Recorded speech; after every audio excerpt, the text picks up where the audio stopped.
Hi and welcome to today's journey from London Victoria station to Inverness on Megabus and Citylink. The journey today cost us £37 and £4 I should say for a seat reservation. The price will differ though depending on time and date of booking.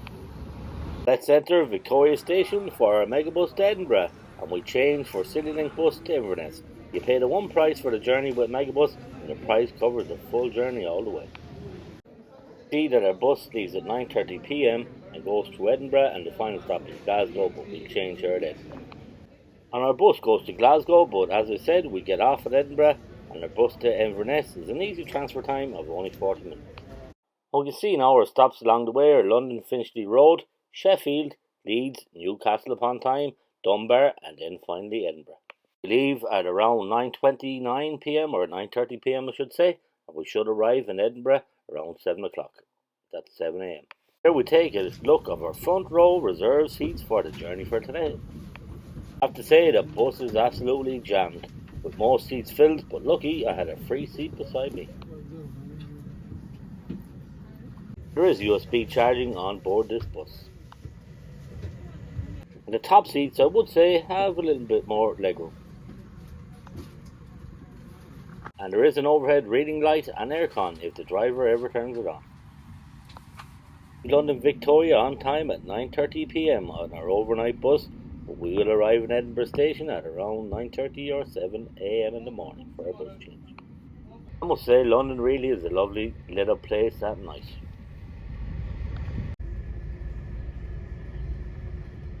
We now approach Marble Arch here in London as we wind our way towards the streets and towards the motorway.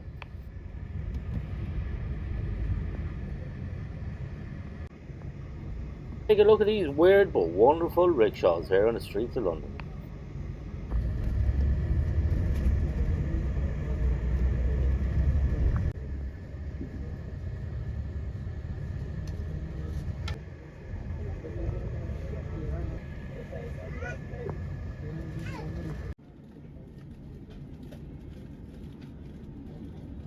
First stop of the night is Finchley Road. And I do wonder what's going on with all the emergency vehicles, but we're soon about to find out, I'm afraid to say.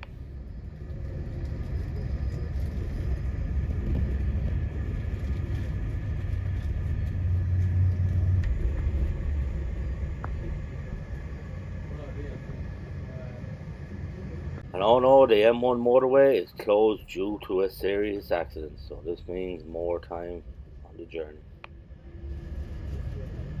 And now the driver has to get out to ask the policeman directions, as he has no sat-nav on the bus, he says. I wonder why he just didn't use his phone for Google Maps. Strange.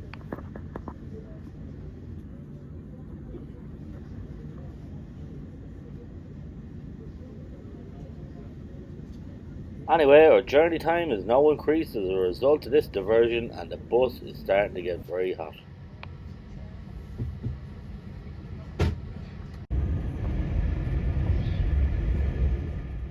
Eventually find our way onto the motorway, but the bus is like a sauna. The driver has the heat on, no aircon, and in a summer's night it's around 17 degrees outside. I can't understand why he has heat on. So my legs are starting to stiffen up and the lack of legroom sure doesn't help, I must say.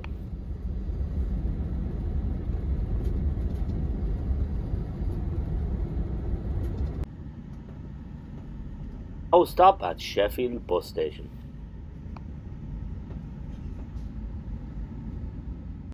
And we find out there's no break stops along the way. My god, 9 to 10 hours without a rest break. I'm starting to regret this journey already.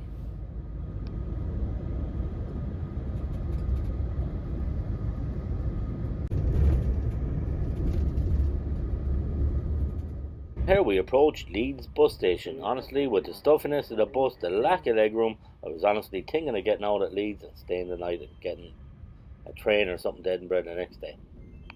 Now arrive at Newcastle upon Tyne, on time and in time.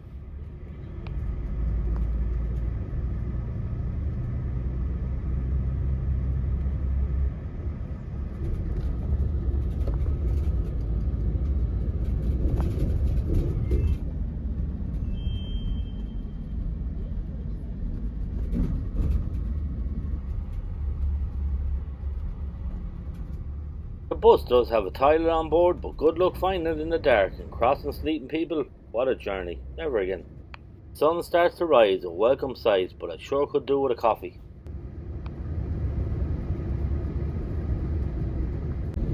More police up ahead. What's happening now?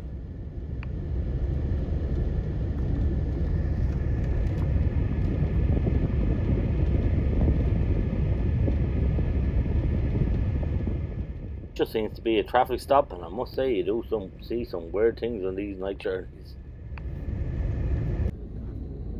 And as morning breaks through, we make our way towards Edinburgh and along the beautiful Scottish countryside.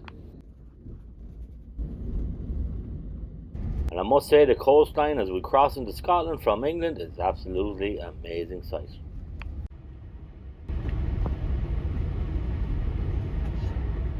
Edinburgh is a 49 miles, so thank you God, get me there quick so I can stretch my legs and get off this bus quick.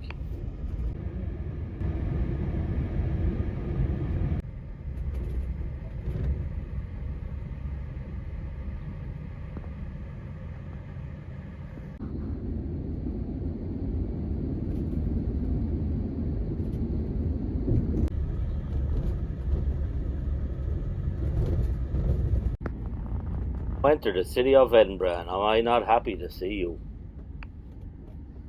And here we pass St Mary's Church in Edinburgh. Now pull into Edinburgh bus station, thank the Lord. Now to change bus, and the change I must say is easy enough, and the wait time is around 36 minutes. And here's our Citylink bus at 7 AM in the morning, so the bus arrives around 11:15 and another 4 hours of the journey ahead. Oh my God. The Citylink connection, the seats were very comfortable with reasonable legroom, I have to say. Also, you'll see there's USB charging below your seat. And a table tray in front of the bus was spotless clean. The whole bus was spotless clean, and as a credit to Citylink and the driver, I must say, were very friendly, like most of the Scottish people I encountered.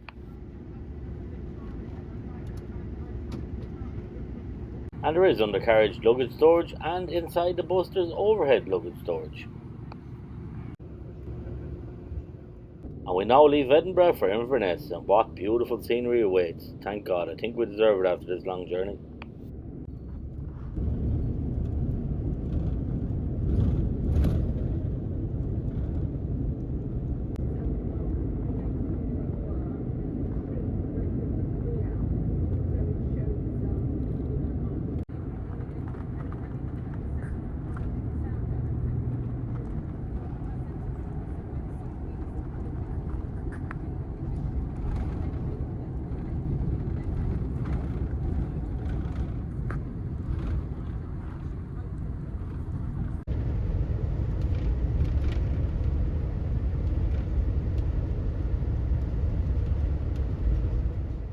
Now see Fort Bridge and the Queensferry crossing.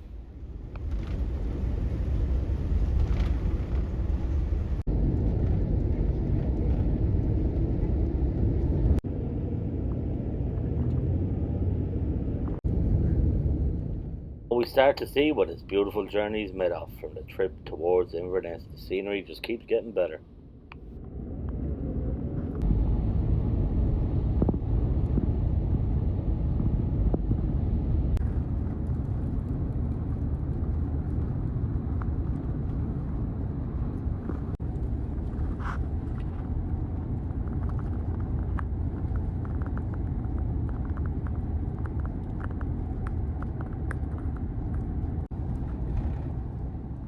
And I was suggested this journey by a subscriber, and I wish to thank them. I did try to find your name in the comments, but to no avail. But thanks for the suggestion. I'm sure you know who you are.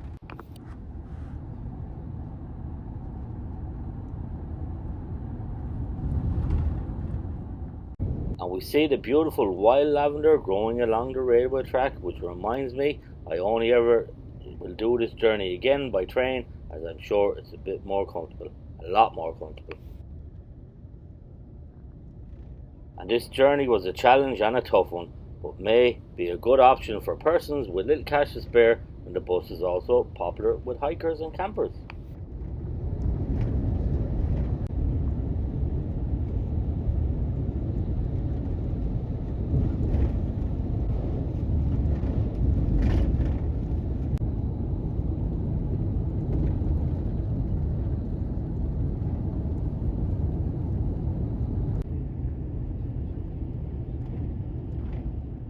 We see the beautiful lakes and wild salmon runs that flow through here.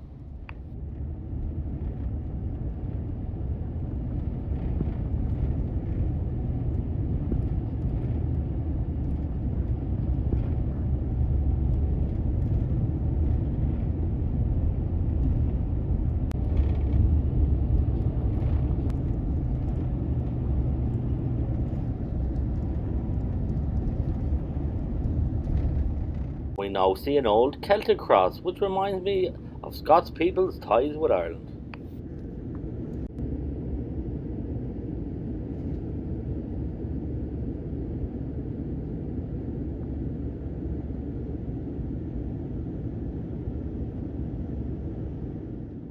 And we cross valleys, lakes and hills, and the scenery is absolutely breathtaking. This alone was worth the journey.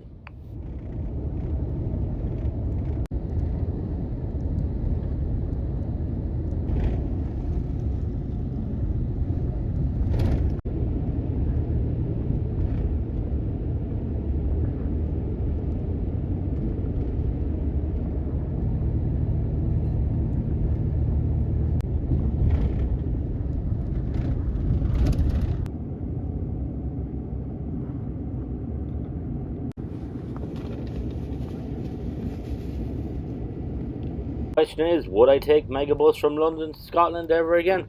No way. Torturing yourself, but with Citylink from Edinburgh, it is a good option, so I'd suggest maybe the train, then get the bus. And the bus is not crowded even for the summertime year, the Citylink bus, but the Megabus, Jesus, wasn't too great now, it was packed.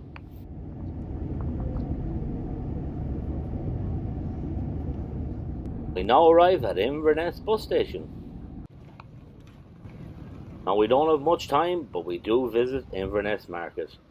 And here in the market there is great food places galore. And we try some healthy porridge with a green juice, as we need this to replenish our stocks after that long journey. And here's a shop at the market where you can trace your ancestral history. Maybe you're Scottish, you never know. Here's the healthy food stall that we went to in the market here in Inverness. Try the green juice with spinach, honey and kale, and also some other ingredients. So we'll find an array of different foods at Inverness market if you look around. And I do hope you enjoyed today's grueling journey. For me, I need to catch some sleep, and don't ever give me advice on these journeys again, because I'm not going to do them, and maybe I will.